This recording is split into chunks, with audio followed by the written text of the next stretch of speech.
let me just start the chant from Hawaii, that asking divine, the visions, the powers, and the desire to work. Ho mai kai ke ike paparua e. Ho mai kai ini paparua e. Ho mai ka mana paparua e. Ho mai ka paparua e. Eola, life, give us a vision, give us not just the one vision, but many, the paparua. Give us the power, give us this desire to be one with this enormous, beautiful nature that we try to destroy. I'm a painter, and actually I'm in a movie called What Does She Think She Is? With the 5 other women, which you can probably see it in the website. So, and I was born in Japan. You know, today is a day of Pearl Harbor. I was born just before that, so I'm 72 years old. Right after I was born, my country went gung-ho and bombed the Pearl Harbor. So my life is really based on kind of like living in a fear of the war, which I had to go through with hiding in, under the shelter. Then last, war ended with Hiroshima and Nagasaki. So my youth was feared with all these enormous destruction. And I moved to United States because I hated being a Japanese woman. I experienced the women's liberation and afterwards women's spirituality movement with all the women who gone through the women's liberation realized we are one with the nature. We have to do something to really save this horrendous situation. So I'm fortunate. For 40 years, I worked with those people, mostly. And then 1992, Japanese government went gung-ho with the plutonium program. Some of you remember, they shipped the plutonium into the spent fuels, and then brought it back from France. And I thought, by then I was 50 years old, and I made a lot of money making of goddesses, the strong women visions, which you can see a little bit later. And I felt now I have to return my work. And I asked the goddess, actually, Saraswati, that I chanted, to give me a vision, what I can do for. And they said that she appeared in my New Year's meditation and said, stop the plutonium. And I said, no, I'm a woman and an artist, I can't do. But it said, I help you to provide help on your way. And they did. So I filed a petition of objection about this plutonium shipment in 1992 with an international lawyer who's bilingual named Julian Gressa, whom I'll talk about his work a little bit later. And so the petition went very well. We raised a lot of money from the people who asked a power attorney to and they paid a lot of money. We could fund it. And, but working with anti-nuclear movement, you're always working with something anti, and it just never gives you power. And after almost working at 10 years, finally going to the United National Court of Justice to file the bombing. The atomic bomb is not illegal. It is illegal. We've succeeded, but no big anti-movement is never become a big.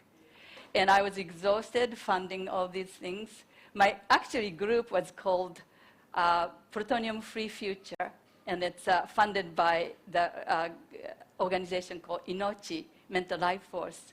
I had a group in Japan and group in United States. The group in Japan, it was kind of funny, it was called Rainbow Serpent. And Rainbow Serpent in Australia being a protector of the earth element, which should not be digged up and, should be kept quiet. And so we really had an enormous backlash, and a lot of unfortunate things happened to the women, and we had to sort of give it up.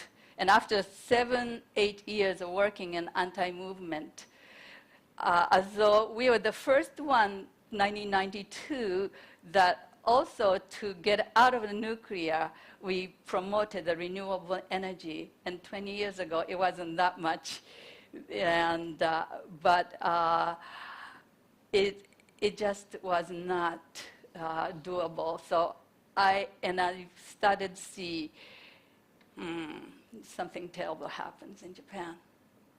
So I retired in Hawaii in thinking in a time that something like a Fukushima happened, that I'll be growing an enormous amount of food so that people can come and eat.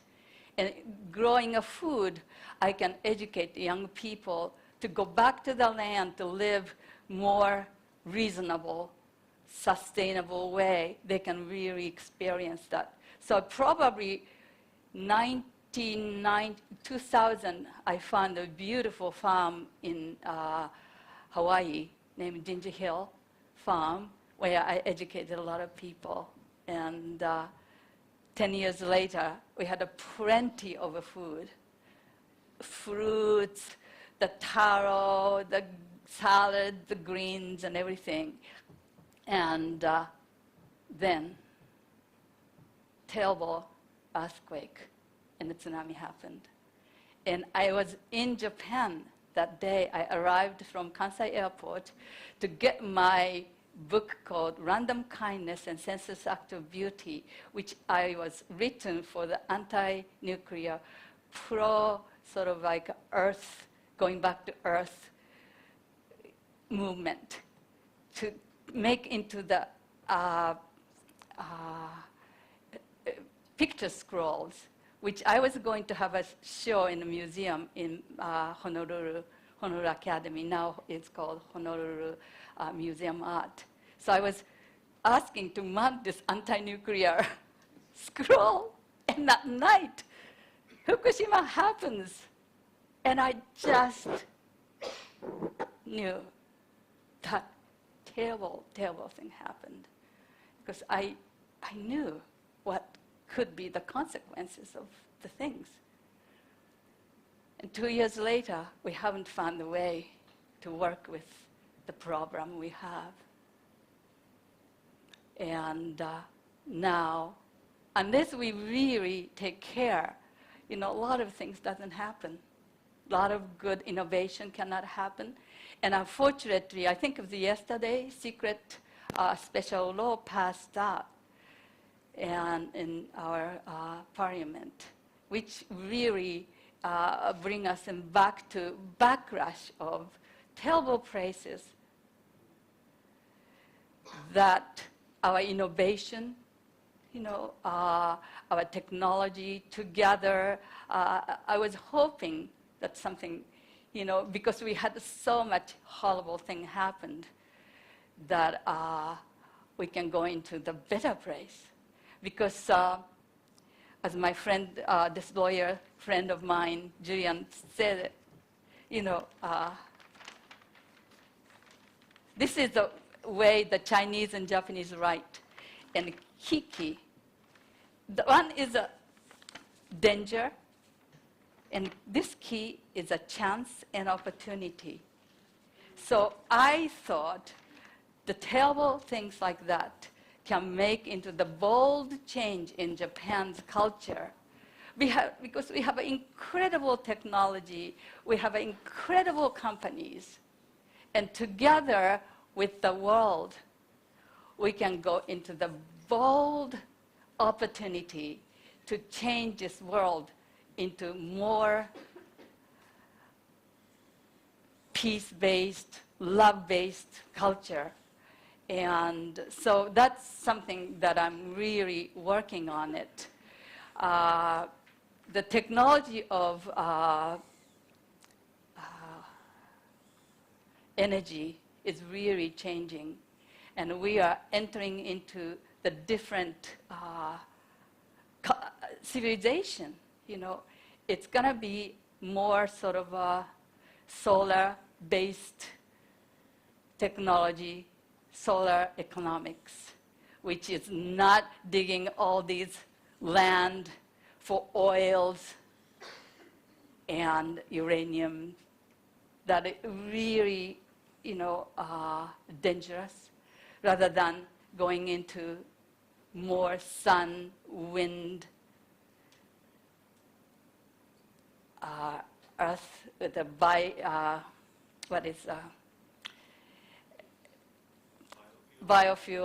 Biofuels actually now are making by the allergies, which is much more than corn and stuff like that. It's about 600 times faster. The biofuels are big bat, and this algae, which is very oily, can make into the incredible oil. So we don't have to dig oil in the land anymore.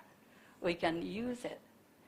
Now the culture is really changing into this big engine culture that we made so much deficit for future generations into more based on allergy or, so many, even mushroom might be able to change the earth, bioremediation and microorganisms. We are going absolutely different culture that there's no reason to stay on this dangerous the violent culture that we created.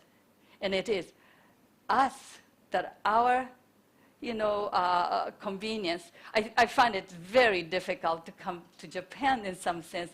The all toilets are warm and comfortable, and it's wonderful, but living in the United States, most of the toilets are not heated, even a cold place. So I said, how many, nuclear reactors we have to use to heat the toilet, or the convenient in store 24 hours, and then the vending machines. People say that at least if you give up a vending machine, you can give up one, reactors. So there's so much, and I think Japan is very good in conserving energy. They did an incredible job that I really find Japanese technology and inventors, it's just incredibly high, valued industries here. But it's somehow, government somehow goes so backward. And now I'm working with this man, Julian Gressa, who is a bilingual lawyer who worked with the Japanese government in the 80s under a Carter administration. He translated Japanese environmental law from, I think, MIT Press. He was a twice Harvard Mitsubishi professor. I mean, and the reason he was sent to me to file the petition of objection was this Saraswati said, I'll send you the help. And he appeared into my dinner table because he practiced Zen. And so he is my Zen Dharma brother that I can fully trust in that way. It just becomes a little bit too creative in some way because we find compassion and creativity is a great tool for transformation. And I'm working with him to find a way to do the blueprint for action of Fukushima blueprint for action that basically government is almost like numbed out with the bigger, incredible, unfortunate future that they don't know how to deal with. And it's somehow, at this moment, I think people who are trained in many things, innovation, the business, the company, scientists, come together internationally to create something pretty much separate from government, because I don't think at this moment, I don't know, it's very hard to face that my government is doing something. Number 3, number 4 of Fukushima, they started move the rods and just the consequences of the possible disaster that nobody seems to have any plan, and we have to really think. I mean, just facing this incredible difficulty, each one, maybe we can really go back to the hope. Despair will change into hope. The danger is an opportunity, and Japan, I think about why the Japan, especially the Fukushima means lucky island. And I think culture had some way that dealing with it. It's just that my government still are not awake yet. So just please hope, please play with us. That's something, we can use this incredible hard time into get out of the despair so that we can really change. And thank you.